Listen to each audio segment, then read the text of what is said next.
París, 1943. Una mujer elegante camina con confianza por una calle bordeada de edificios antiguos. Lleva un abrigo bien cortado, zapatos de tacón y un pequeño maletín. Los soldados alemanes apostados en las esquinas apenas le prestan atención. Para ellos, es solo otra parisina camino a casa después de un largo día. Lo que no saben es que el maletín aparentemente inocente contiene planos detallados de defensas costeras alemanas, que pronto estarán en manos de los aliados. Y la mujer no es francesa, sino una agente británica entrenada en sabotaje, radio y combate cuerpo a cuerpo. Su nombre en clave, Madeleine. Este tipo de escena se repitió miles de veces durante la Segunda Guerra Mundial, cuando las mujeres se convirtieron en algunas de las espías más efectivas en el conflicto más devastador de la historia. Invisibles ante los ojos del enemigo debido a los prejuicios de la época, estas valientes agentes arriesgaron todo por una causa mayor, y muchas pagaron el precio más alto por su valentía. Hoy vamos a sumergirnos en el fascinante y peligroso mundo de las mujeres espías durante la Segunda Guerra Mundial. Conoceremos a algunas de las agentes más notables, sus misiones imposibles, sus éxitos asombrosos y, en algunos casos, sus trágicos finales. Esta es una historia de coraje extraordinario en circunstancias extraordinarias, y del poder de ser subestimada. Para entender por qué las mujeres resultaron tan valiosas como espías, debemos primero comprender el contexto de la época. En los años 30 y 40, las mujeres en la mayoría de las sociedades occidentales tenían roles muy restringidos. Se esperaba que se ocuparan principalmente del hogar y la familia. Las oportunidades profesionales eran limitadas, y las posiciones de autoridad rara vez estaban disponibles para ellas. En este entorno de expectativas limitadas, las mujeres tenían una ventaja inesperada para el espionaje: eran prácticamente invisibles. El enemigo ideal es invisible, escribió una vez Virginia Hall, una de las espías más exitosas de la guerra. Y como mujer, ya era invisible para la mayoría de los hombres. Esta invisibilidad resultó ser una ventaja táctica extraordinaria. Los soldados y oficiales alemanes e italianos, imbuidos del machismo de la época, rara vez sospechaban que una mujer pudiera ser una agente entrenada, capaz de sabotaje o de transmitir información crítica. Las mujeres podían moverse por territorios ocupados con relativa libertad, transportar mensajes y armas, e incluso establecer redes de resistencia enteras sin despertar las sospechas que un hombre en las mismas circunstancias seguramente habría provocado. Una de las primeras en aprovechar esta ventaja fue una mujer llamada Vera Atkins, quien no fue precisamente una agente de campo, pero cuya contribución fue inmensa. Nacida en Rumanía en una familia judía adinerada, Vera, cuyo nombre original era Vera Rosenberg, se mudó a Inglaterra antes de la guerra, y se unió al Ejecutivo de Operaciones Especiales, SOE, una organización creada por Winston Churchill con la misión de incendiar Europa a través del sabotaje y la subversión. Como asistente del coronel Maurice Buckmaster, jefe de la sección F, Francia, del SOE, Vera se convirtió en la columna vertebral de la operación. Ella reclutaba, entrenaba y preparaba agentes para misiones en Francia ocupada. Bajo su supervisión, docenas de mujeres fueron enviadas al territorio enemigo. Vera conocía cada detalle de sus agentes, sus habilidades, sus temores, sus historias de cobertura. Era meticulosa en su preparación, asegurándose de que cada uno de sus chicos y chicas, como ella los llamaba, estuviera equipado con todo lo necesario para su misión, desde radios encriptadas hasta los cigarrillos correctos para su personaje. Después de la guerra, cuando muchos de sus agentes no regresaron, Vera dedicó años a rastrear sus destinos. Viajó por Europa siguiendo pistas, interrogando antiguos oficiales de la Gestapo y visitando campos de concentración para descubrir qué había sucedido con cada uno de sus agentes perdidos. Su determinación aseguró que sus sacrificios no fueran olvidados. Pero mientras Vera operaba desde la relativa seguridad de Londres, las mujeres que enviaba al campo se enfrentaban a peligros mortales diariamente. Una de las más notables fue Noor Inayat Khan, quien tiene una de las historias más extraordinarias de la guerra. Nacida en Moscú de padre indio y madre americana, Noor creció en Francia y llegó a Inglaterra después de la caída de Francia en 1940. Era una mujer inusual para el trabajo de espía, poeta, músico, escritora de cuentos infantiles y pacifista por naturaleza. Sin embargo, estaba determinada a contribuir a la derrota del nazismo. Noor se unió a la Women's Auxiliary Air Force y, debido a su fluidez en francés, fue reclutada por el SOE. A pesar de que sus instructores tenían dudas sobre su aptitud para el trabajo clandestino, la consideraban demasiado ingenua y abierta, Noor insistió en servir. En junio de 1943, se convirtió en la primera operadora de radio femenina enviada a la Francia ocupada, bajo el nombre Código Madeleine. Su tarea era mantener la comunicación entre la resistencia francesa en París y Londres, una posición extraordinariamente peligrosa. Los operadores de radio tenían la esperanza de vida más baja entre los agentes, normalmente solo unas semanas, ya que los alemanes utilizaban técnicas avanzadas de detección de radio para localizarlos. Noor demostró ser excepcionalmente valiente y adaptable. Cuando toda su red fue destruida apenas días después de su llegada, muchos de sus contactos fueron arrestados por la Gestapo. Ella se negó a ser evacuada. Durante 4 meses, Noor trabajó sola, moviéndose constantemente para evitar la detección, cambiando de apariencia y de ubicación, mientras seguía transmitiendo información vital a Londres. Eventualmente, Noor fue traicionada por una mujer francesa que la entregó a los alemanes por dinero. Capturada por la Gestapo, Noor intentó escapar 2 veces, luchando con tal ferocidad que los alemanes la clasificaron como altamente peligrosa. Fue mantenida encadenada en aislamiento durante 10 meses, pero nunca reveló ninguna información, ni siquiera su nombre real, a pesar de las torturas. El 13 de septiembre de 1944, Noor Inayat Khan fue trasladada al campo de concentración de Dachau junto con otras 3 agentes femeninas del SOE.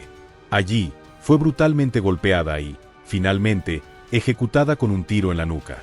Sus últimas palabras, según testigos, fueron simplemente «Liberté». La valentía de Noor le valió la Cruz de Jorge póstuma, una de las más altas condecoraciones británicas por valentía. Fue la tercera mujer en recibir este honor, y la primera mujer de origen no británico. La historia de Noor es extraordinaria, pero no es única.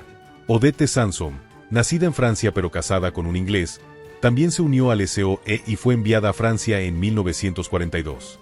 Trabajando con Peter Churchill, estableció redes de resistencia en el sur de Francia. Cuando fueron traicionados y capturados en abril de 1943, Odette tomó una decisión audaz. Afirmó que Peter era sobrino de Winston Churchill y que ella, no él, era la espía principal. Esta mentira calculada salvó a Peter de la ejecución inmediata, ya que los alemanes pensaron que podría ser un valioso rehén. Pero para Odette, significó torturas brutales a manos de la Gestapo. Le arrancaron las uñas y le quemaron la espalda con un hierro al rojo vivo, pero se negó a revelar los nombres de otros agentes. Fue enviada al campo de concentración de Ravensbrück, donde pasó el resto de la guerra en confinamiento solitario, sobreviviendo en condiciones terribles. Milagrosamente, Odette sobrevivió hasta la liberación del campo en 1945. Tras la guerra, recibió la Cruz de Jorge, la única mujer que recibió esta condecoración durante la Segunda Guerra Mundial mientras aún vivía. Cuando le preguntaron sobre su extraordinaria resistencia bajo tortura, Odette respondió con sencillez: no había por qué hablar. No se trataba de ser valiente. Solo se trataba de saber por qué estaba allí. Otra agente notable del SOE fue Violette Szabo, una joven madre cuyo marido francés había muerto en el Alamein. Motivada por el deseo de vengar su muerte y ayudar a liberar Francia, Violette se unió al SOE y completó el riguroso entrenamiento a pesar de su pequeña estatura. Era conocida por su puntería excepcional y su determinación feroz. Violette completó con éxito una primera misión en Francia en abril de 1944, pero durante su segunda misión, poco después del día D, fue capturada tras un intenso tiroteo con soldados alemanes. A pesar de estar herida, mantuvo fuego hasta que se le acabó la munición, permitiendo que su compañero resistente escapara con información vital. Enviada a Ravensbrück, Violette fue ejecutada en febrero de 1945, a los 23 años. También recibió póstumamente la Cruz de Jorge. Su historia inspiró la película Carve Her Name with Pride y se convirtió en un símbolo del coraje femenino durante la guerra. No todas las mujeres espías trabajaban para el SOE británico. Los estadounidenses, a través de la recién formada Oficina de Servicios Estratégicos, OSS, precursora de la CIA, también emplearon a mujeres valientes en operaciones clandestinas. Una de las más destacadas fue Virginia Hall, conocida por los alemanes como la mujer coja debido a su pierna protésica, resultado de un accidente de caza antes de la guerra. Virginia había intentado unirse al servicio diplomático de los Estados Unidos, pero fue rechazada debido a su discapacidad. Cuando comenzó la guerra, se encontraba en París y escapó a Londres justo antes de la ocupación alemana. Allí, se unió primero al SOE británico, antes de que Estados Unidos entrara en la guerra, y luego a la OSS americana. Lo que hacía a Virginia extraordinaria no era solo su valor, sino su asombrosa efectividad. Durante su primera misión en Francia, estableció redes de resistencia, organizó caídas de suministros, entrenó a guerrilleros de la resistencia y ayudó a pilotos derribados y prisioneros de guerra a escapar. Y todo esto mientras evadía a la Gestapo, que la consideraba una de las espías aliadas más peligrosas. En una ocasión, después de que su red fuera comprometida en 1942, Virginia tuvo que escapar de Francia cruzando los Pirineos a pie, en pleno invierno, un viaje agotador incluso para una persona con 2 piernas funcionales. A pesar del dolor y las dificultades, Virginia completó el traicionero viaje de 80 kilómetros a través de montañas nevadas en apenas 2 días. Lo más sorprendente es que después de esta experiencia, Virginia insistió en regresar a Francia para una segunda misión. Dado que su rostro era ya conocido por la Gestapo, tuvo que disfrazarse como una anciana campesina francesa, tiñendo su cabello de gris y usando ropa tosca. En esta misión, ayudó a coordinar actividades de resistencia que fueron cruciales para el éxito del desembarco de Normandía. Klaus Barbie, el notorio carnicero de Lyon de la Gestapo, dijo de ella: «Daría cualquier cosa por poner mis manos sobre esa canadiense coja». Para su fortuna, nunca lo logró. Virginia sobrevivió a la guerra y recibió la Medalla al Servicio Distinguido, uno de los más altos honores militares estadounidenses. La historia de estas mujeres desafía muchos de los estereotipos de género de su época. Lejos de ser las damiselas en apuros que películas y libros a menudo retrataban, eran profesionales entrenadas en técnicas de combate, uso de armas, comunicaciones cifradas y sabotaje. Podían desactivar un soldado alemán con sus manos desnudas, transmitir mensajes en código Morse, organizar operaciones de guerrilla, y todo mientras mantenían una cobertura perfecta de normalidad. El entrenamiento que recibían era riguroso y no difería significativamente del que recibían sus contrapartes masculinos. La escuela de entrenamiento del SOE en Escocia, conocida como Finishing School for Killers, escuela de terminación para asesinos, sometía a todos los reclutas a un régimen intensivo que incluía acondicionamiento físico extremo, manejo de explosivos, técnicas de sigilo y supervivencia, y simulacros de interrogatorio y tortura. Un aspecto fascinante de las espías femeninas era su capacidad para utilizar los estereotipos de género a su favor. Las mujeres podían transportar explosivos en cestas de compras o esconder mensajes en polveras. Podían flirtear para pasar controles militares o actuar como inocentes turistas para fotografiar instalaciones restringidas. Y lo más importante, podía mezclarse con la población civil local de una manera que los hombres no siempre podían. Este último punto era crucial. Durante la guerra, los hombres jóvenes y en buena forma física estaban bajo constante sospecha en los territorios ocupados. Podían ser reclutados para trabajo forzado, interrogados, o simplemente arrestados por estar en el lugar equivocado. Las mujeres, en cambio, tenían mucha más libertad de movimiento, lo que las hacía mensajeras y enlaces ideales.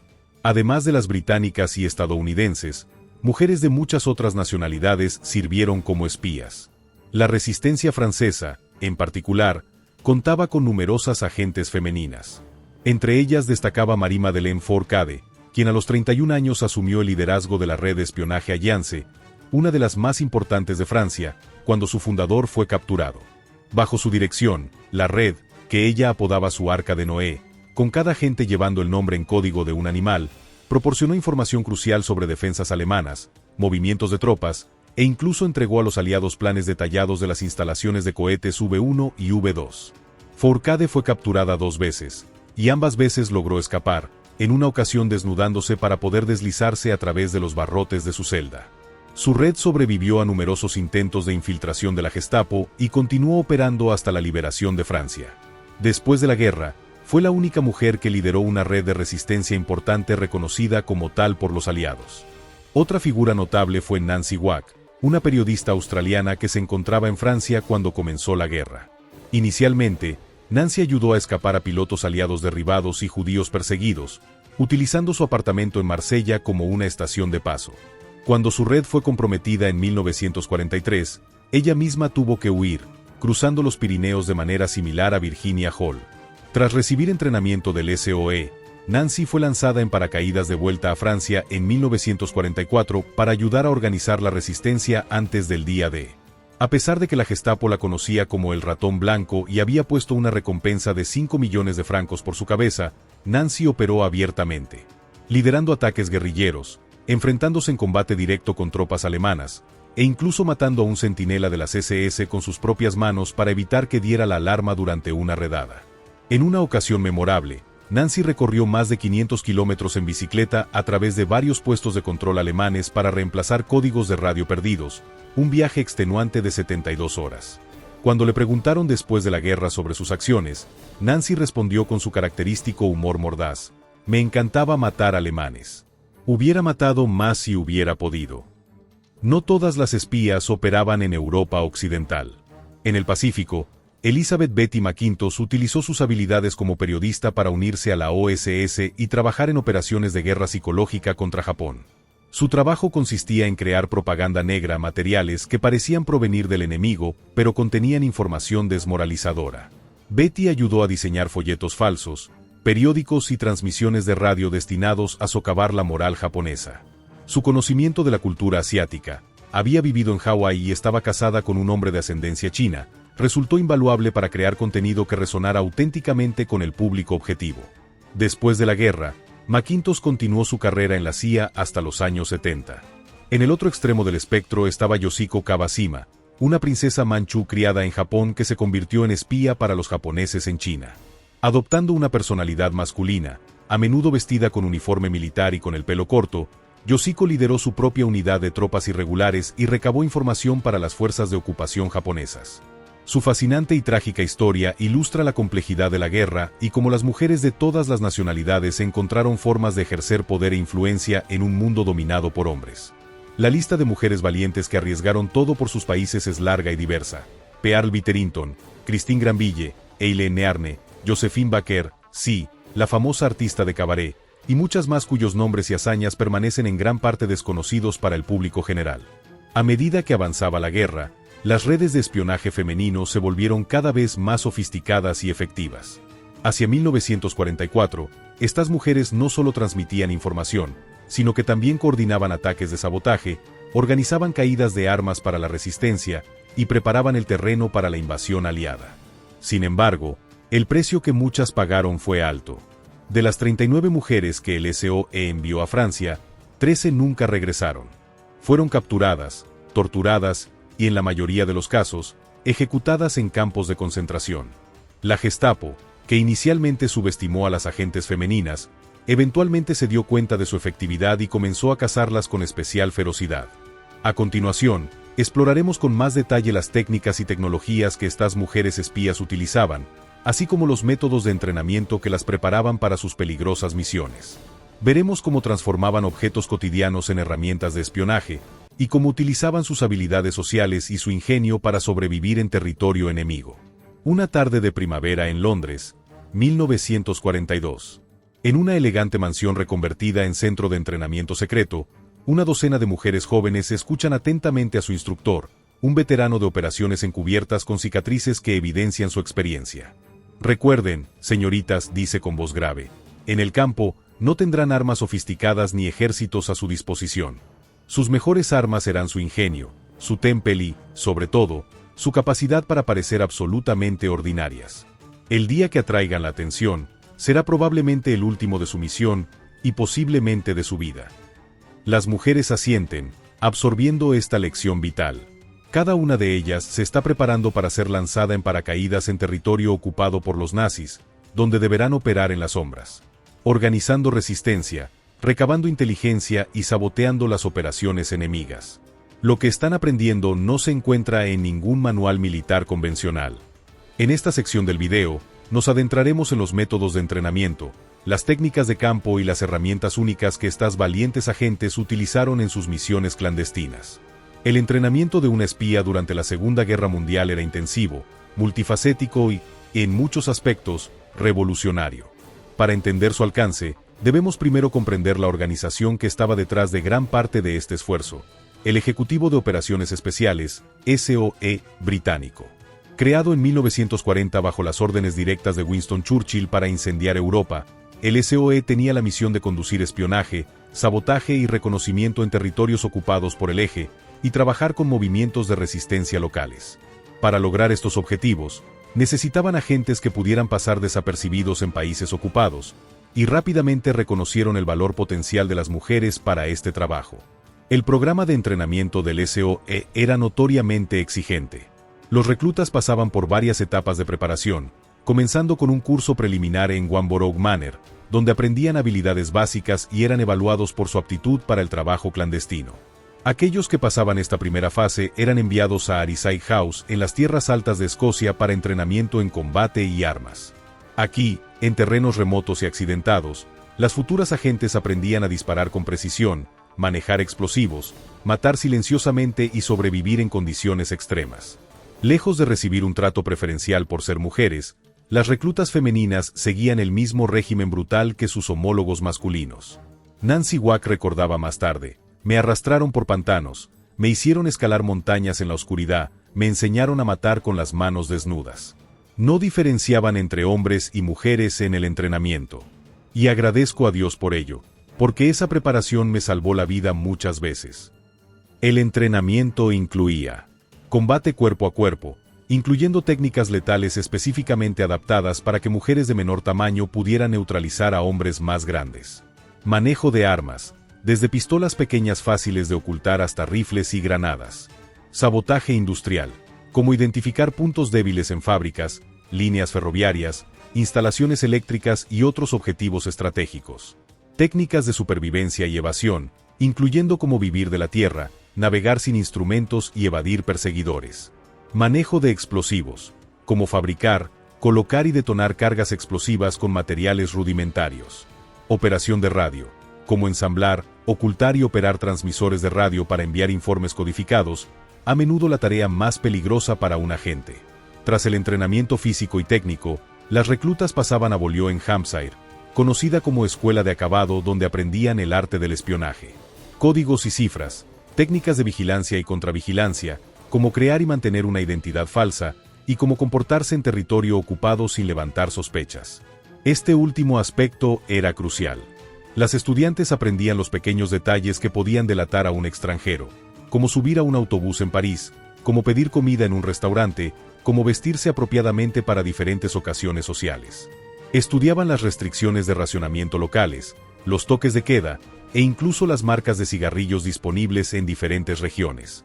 Un error en cualquiera de estos detalles podía ser fatal. Una parte particularmente intensa del entrenamiento eran los simulacros de interrogatorio, diseñados para preparar a las agentes para resistir la interrogación de la Gestapo si eran capturadas.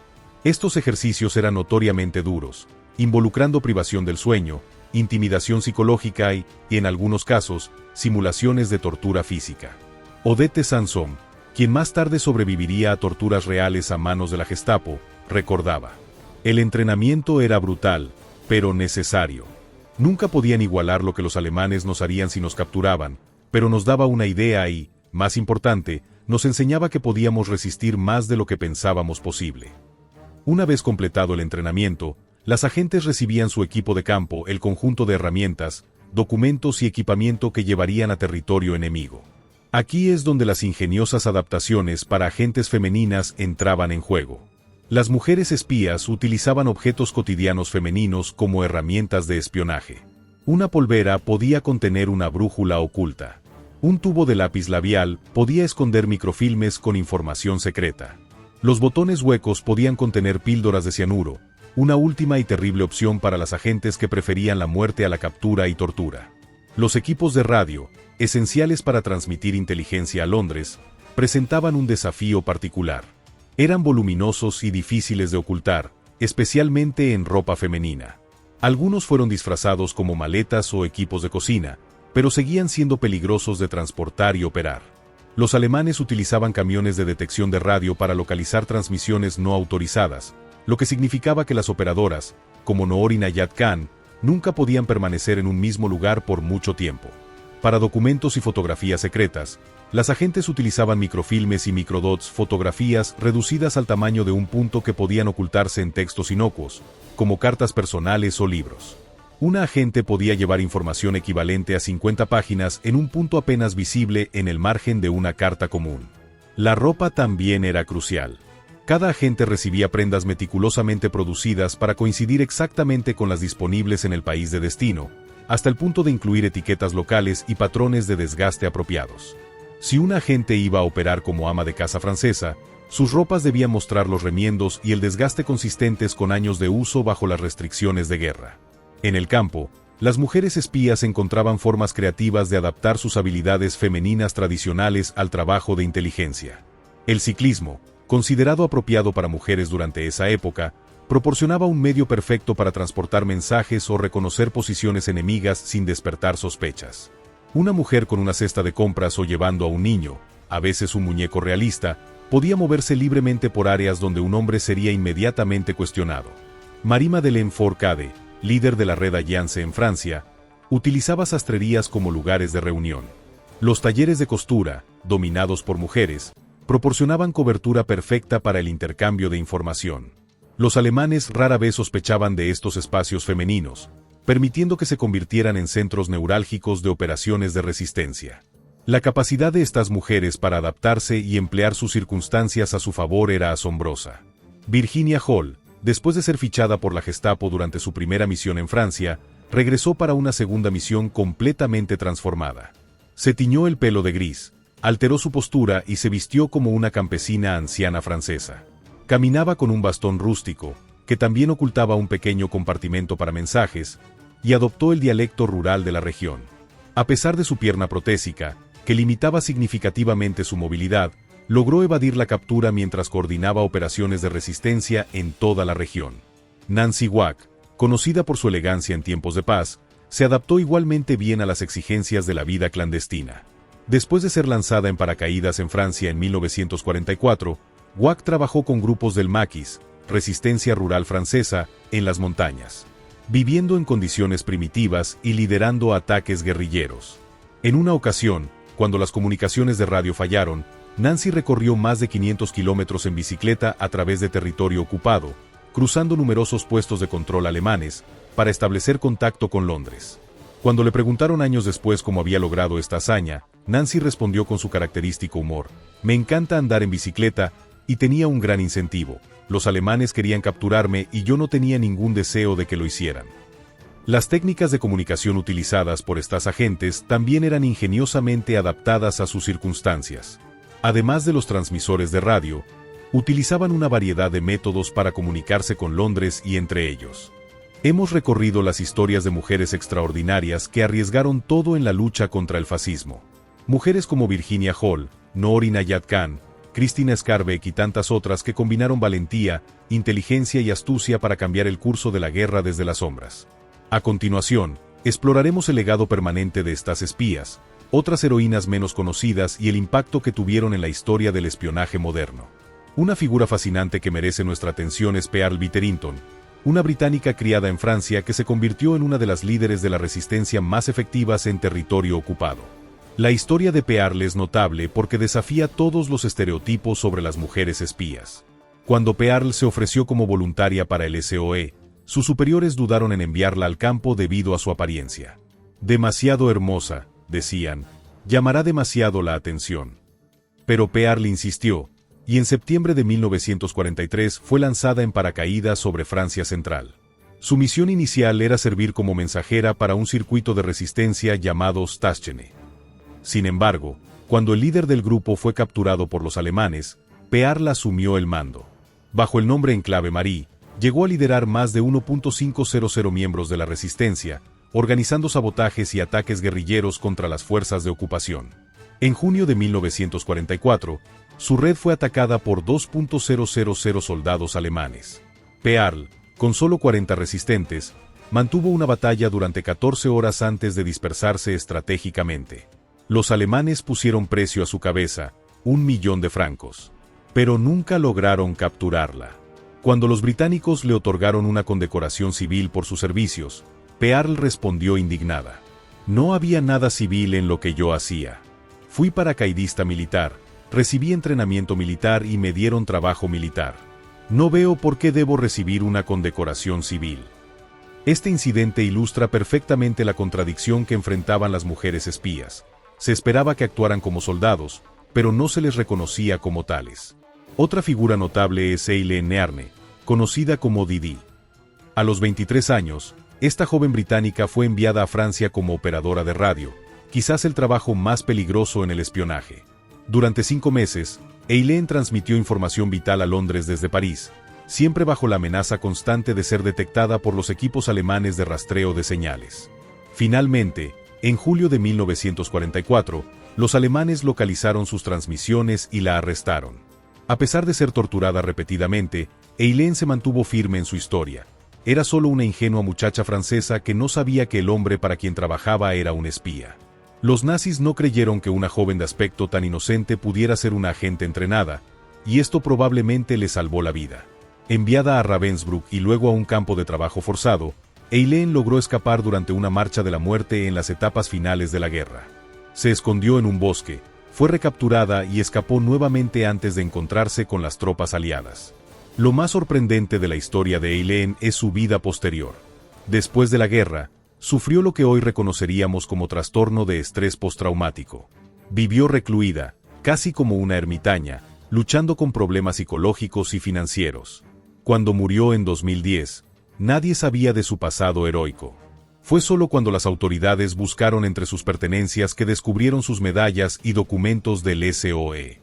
El funeral de Eileen, que inicialmente iba a ser una ceremonia sencilla con apenas asistentes, se convirtió en un evento al que acudieron cientos de personas, incluidos veteranos y dignatarios, después de que su historia saliera a la luz. Un recordatorio conmovedor de cuántas de estas heroínas vivieron y murieron en el anonimato. Y luego está Marie-Madeleine Fourcade, la única mujer que llegó a liderar una gran red de espionaje durante la guerra. Su organización, conocida como Alliance, contaba con unos 3.000 agentes y proporcionó a los aliados información crucial sobre las defensas costeras alemanas antes del desembarco de Normandía. Para proteger su identidad, Marie-Madeleine se movía constantemente, cambiando de apariencia y utilizando docenas de nombres falsos. Sus agentes usaban nombres en clave de animales. El suyo era Erizo. Cuando fue capturada por primera vez, utilizó su complexión pequeña para escapar, se desnudó y se deslizó entre los barrotes de su celda. Después de la guerra, Marie-Madeleine escribió sus memorias bajo el título El ejército de erizos. A diferencia de muchos libros de espionaje, los suyos están meticulosamente documentados y han sido validados por historiadores. Sin embargo, durante décadas, muchos se negaron a creer que una mujer hubiera dirigido una operación de tal envergadura. Como ella misma señaló, es difícil para los hombres creer que las mujeres pueden conducirse como soldados sin perder su feminidad. Estas historias nos llevan a una pregunta fundamental: ¿por qué tantas mujeres destacaron en el espionaje durante la Segunda Guerra Mundial? Además de la subestimación de las mujeres por parte del enemigo, que ya mencionamos, hay otros factores que merecen consideración. Uno de ellos es la capacidad de adaptación. Las mujeres de aquella época estaban acostumbradas a ajustar su comportamiento según las expectativas sociales, una habilidad extraordinariamente útil para los espías. Como señaló Virginia Hall, toda mujer sabe lo que es llevar una máscara. Lo hacemos a diario. Fingimos estar de acuerdo cuando queremos gritar. Sonreímos cuando queremos maldecir. El espionaje solo requiere perfeccionar algo que ya practicamos desde la adolescencia. Además, muchas de estas mujeres habían vivido como outsiders antes de la guerra. Krystyna Skarbek era polaca en Inglaterra. Noor Inayat Khan era india en Francia. Josephine Baker era una mujer negra americana en Europa.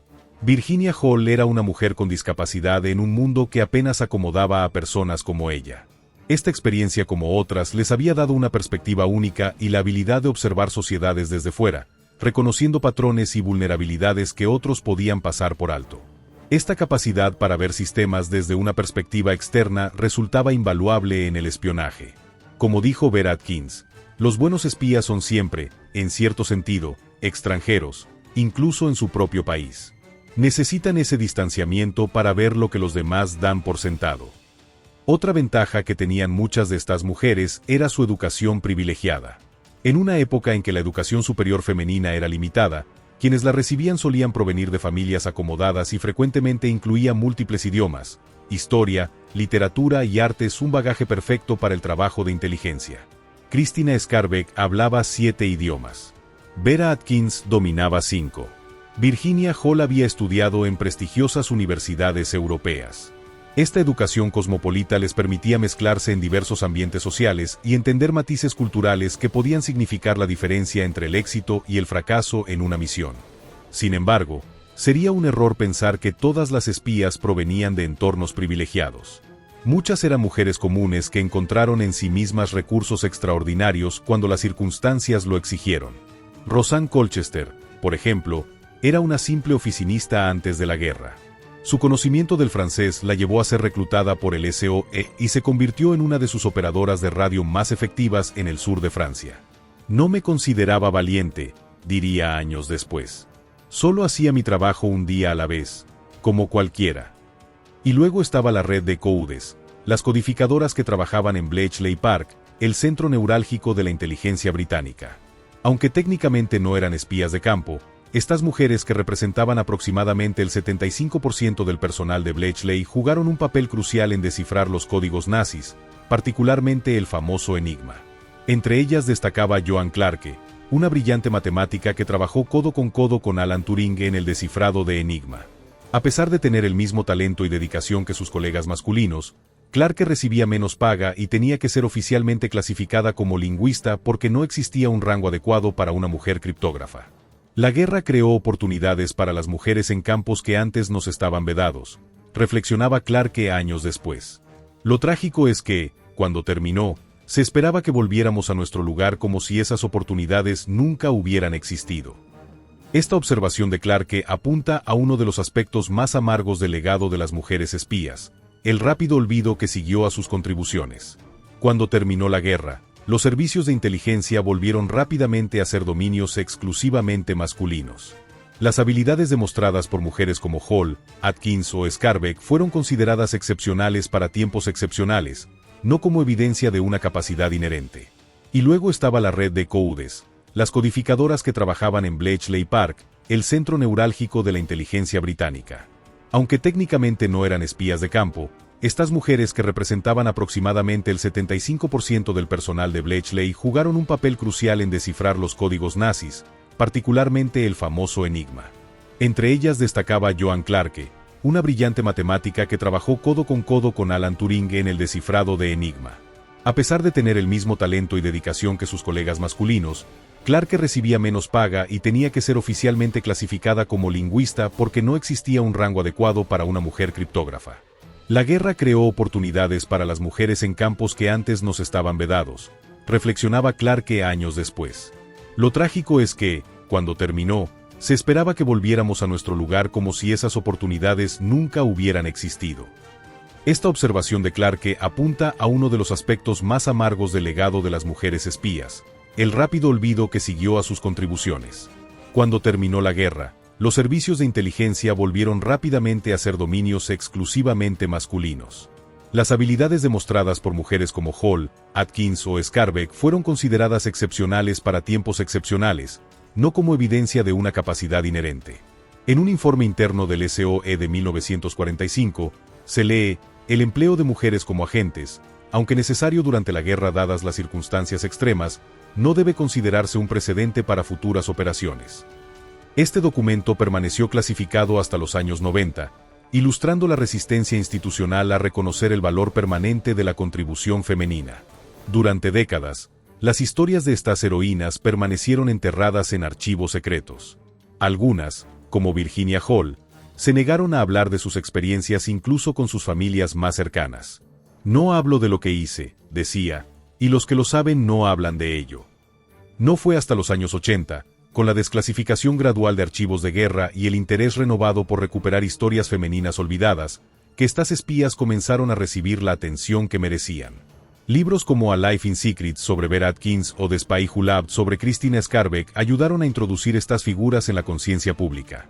En 2016, un documental titulado Las espías de Churchill trajo estas historias a una audiencia más amplia. Y en 2020, la película A Call to Spy dramatizó las vidas de Virginia Hall, Vera Atkins y Noor Inayat Khan, llevando finalmente estas historias a la cultura popular mainstream. Pero quizás el reconocimiento más significativo vino en 2018, cuando la CIA nombró su nuevo centro de formación como The Virginia Hall Expeditionary Center. Un gesto simbólico pero poderoso que reconoce oficialmente la contribución de Hall y, por extensión, de todas las mujeres espías a la historia de la inteligencia americana. En el Reino Unido, estatuas de Noor Inayat Khan y Violette Szabo ahora honran su memoria. En Francia, Calles y plazas llevan los nombres de resistentes como Marie Madeleine Fourcade y André de Jong. Lentos pero significativos pasos para recuperar estas historias del olvido. Sin embargo, todavía queda mucho por hacer. Por cada Virginia Hall o Christina Skarbek cuya historia ha sido recuperada, docenas de otras heroínas permanecen en la oscuridad. Mujeres como la italo-británica Carla Caponi, que combinó el espionaje con acciones de resistencia armada en Roma. O la estadounidense Betty Pack, cuyo robo de secretos diplomáticos italianos y Vichy franceses fue descrito por el jefe del espionaje naval aliado como un trabajo que valió por una división completa. Incluso la famosa Mata Hari merece una reconsideración histórica. Durante décadas, se la ha presentado como el arquetipo de la seductora espía, ejecutada por Francia durante la Primera Guerra Mundial. Pero investigaciones recientes sugieren que Margareta Gertruida Selle, su verdadero nombre, pudo haber sido más un archivo expiatorio que una verdadera espía.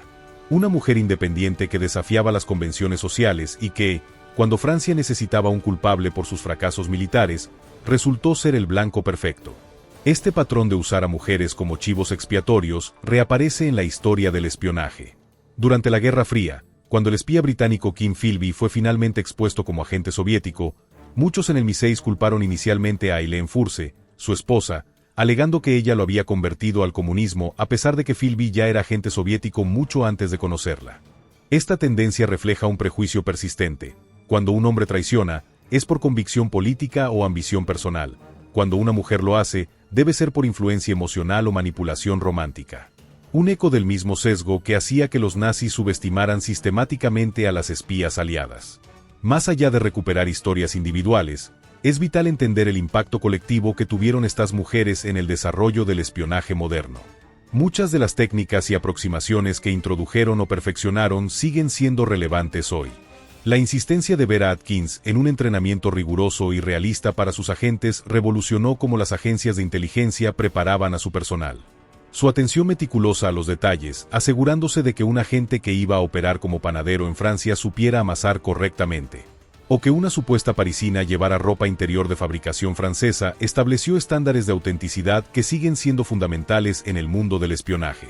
Las técnicas de manipulación psicológica perfeccionadas por Elizabeth McIntosh en sus operaciones de propaganda contra Japón sentaron bases para lo que hoy llamamos operaciones de información, un campo cada vez más relevante en la era digital. Sus métodos para sembrar duda y desconfianza entre las tropas enemigas han sido estudiados y adaptados por agencias de inteligencia de todo el mundo. Y el enfoque de Marie Madeleine Fourcade para estructurar su red de espionaje como células independientes, donde cada miembro solo conocía a sus contactos inmediatos, estableció un modelo de compartimentación que protege a las redes de inteligencia hasta hoy. Si un agente era capturado y forzado a hablar, solo podía comprometer a unos pocos compañeros, no a toda la organización. Estas innovaciones no solo contribuyeron a ganar la Segunda Guerra Mundial, sino que transformaron fundamentalmente cómo entendemos y practicamos el espionaje en la era moderna. ¿Y qué lecciones podemos extraer hoy de estas historias? Quizás la más evidente es que la diversidad no es simplemente una cuestión de justicia social, sino de efectividad práctica. Cuando las agencias de inteligencia aliadas se vieron obligadas por necesidad a reclutar mujeres, descubrieron un recurso invaluable que habían estado ignorando. Como señaló Vera Atkins, necesitábamos agentes que pudieran pensar de forma diferente, que vieran oportunidades donde otros veían obstáculos. Y resulta que las mujeres, precisamente por haber sido excluidas de tantos ámbitos, habían desarrollado esa capacidad de forma natural. Este principio sigue siendo relevante. Estudios recientes muestran que equipos diversos en términos de género, origen étnico, formación académica o experiencia vital tienden a resolver problemas complejos de forma más efectiva que grupos homogéneos. En el mundo de la inteligencia, donde anticipar y contrarrestar amenazas requiere pensar fuera de la caja, esta diversidad de perspectivas puede ser crucial. Otra lección importante es el valor del pragmatismo sobre el dogma. Cuando Winston Churchill ordenó a sus servicios de inteligencia incendiar Europa, insistiendo en que necesitaba resultados inmediatos sin importar cómo se obtuvieran, las agencias tuvieron que abandonar prejuicios arraigados sobre quién podía ser un buen espía. En la guerra, escribiría más tarde Vera Atkins, descubrimos que el talento y la valentía no conocen género. Una lección que, lamentablemente, muchos parecieron olvidar tan pronto como terminó el conflicto. Esta observación nos lleva a una tercera lección. El progreso social no es lineal. Los avances logrados por estas mujeres durante la guerra no se tradujeron automáticamente en igualdad de oportunidades en tiempos de paz. De hecho, muchas de ellas encontraron que las puertas que se habían abierto durante el conflicto se cerraban firmemente cuando ya no existía la necesidad urgente de sus servicios. Virginia Hall, después de su extraordinario servicio en Francia, pasó sus últimos años en la CIA relegada a trabajos administrativos. Elizabeth Friedman, cuyo genio criptográfico había sido crucial durante la guerra, vio cómo su unidad era desmantelada y su trabajo atribuido a colegas masculinos. Y Noor Inayat Khan, a pesar de haber dado su vida por la causa aliada, fue olvidada durante décadas, su heroísmo reconocido solo por unos pocos iniciados. Esta realidad subraya la importancia de institucionalizar los avances sociales, de crear estructuras que preserven los logros obtenidos incluso cuando pasa la urgencia que los motivó.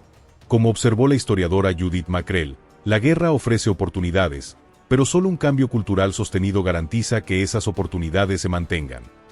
Y ahí radica quizás el legado más poderoso de las mujeres espías de la Segunda Guerra Mundial. Nos muestran que el heroísmo puede venir de lugares inesperados, que en tiempos de crisis extraordinarias pueden surgir capacidades extraordinarias en personas que la sociedad ha subestimado o ignorado. Mujeres como Eileen Nearne, que parecía tan frágil que los nazis no podían creer que fuera una agente entrenada. O Josephine Baker, a quien muchos veían solo como una artista exótica, no como una patriota comprometida.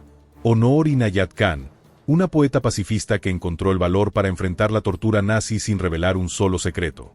Sus historias desafían nuestras expectativas y nos obligan a reconsiderar nuestras asunciones sobre quién puede ser un héroe o una heroína. Nos recuerdan que la valentía, la inteligencia y la determinación no son monopolio de ningún género, etnia o condición social. Y en un mundo que sigue enfrentando desafíos complejos que requieren diversos talentos y perspectivas, este es quizás el mensaje más relevante que nos dejan. Nunca subestimes el potencial de una persona, especialmente de aquellas que la sociedad ha relegado a los márgenes.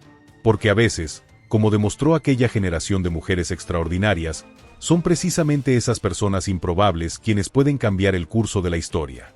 La próxima vez que escuches historias de espías durante la Segunda Guerra Mundial, recuerda que no todo fueron hombres en trajes elegantes jugando al póker en casinos de lujo.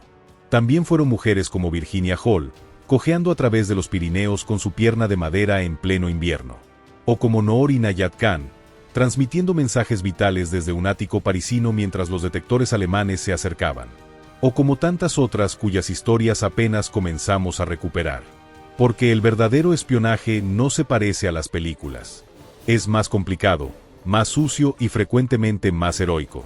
Y durante uno de los periodos más oscuros de la historia humana, cuando el mundo enfrentaba la amenaza existencial del fascismo, fueron a menudo mujeres quienes arriesgaron todo para combatirlo desde las sombras.